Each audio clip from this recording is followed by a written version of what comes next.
Hello everyone. So today we're going to start creating our 3D design for our water filter based on our blueprint that we created previously. So once we sign into tinkercad, we're going to head over to create 3D design. And then we're brought onto the work plane and we have all the shapes on the side, and then down here we see the settings tab. We're going to click on settings and we're going to change millimeters to inches because based on our design, our blueprint design, we used inches. So we want to make sure we use the same units of measure. So we're going to click out, and the first step what we're going to do is bring out a shape that's going to be the main part of our filter. It might be a rectangular prism for you, or a cylinder. Nonetheless, I'm going to bring a cylinder. Now, based on my design, I'm going to resize this. Okay, so this is 2 by 2, and then the height was 5 for my design. I'm gonna zoom out a bit so I have enough space to work here. But as you can see, I can hover over this white square and it's 2 by 2 by 5. Now the next thing I'm going to do is create an opening on the cylinder, and this is going to allow the space for the filter media. This is also going to let water go through the filter. So what we're gonna do is bring this over a bit.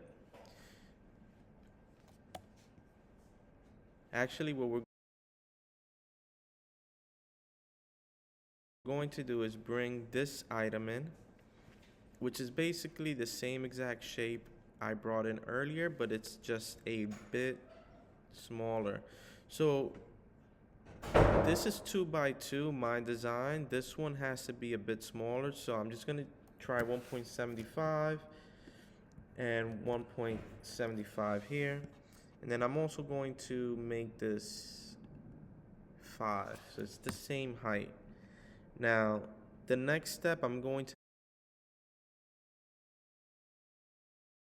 to make this a hole. It's going to be transparent.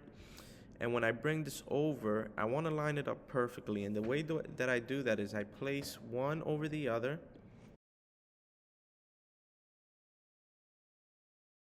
I highlight both of the shapes, and as you can see here, it says 2 shapes are selected. Then I'm going to hover over the align tool and click it. Now I have all of these black dots that's going to help me align this. The 2 dots that I want to click on is this one, and then I'm going to click on this one. Now it's grayed out already, meaning that it's already perfectly aligned. So I'm going to highlight both again, and then I'm going to merge the two, or group them. And what's that going to do? It's going to make a hole the size of the middle shape into the larger shape. And as you can see here, I have created the hole, and this is going to allow me to add the filter media. It's also going to allow me to add, once the filter is complete, let water run through it. And this is the first part of the design. Okay, so try working this out based on your blueprint design, and once you're done with this, continue with the design process. Maybe add a shape that will hold the filter media inside.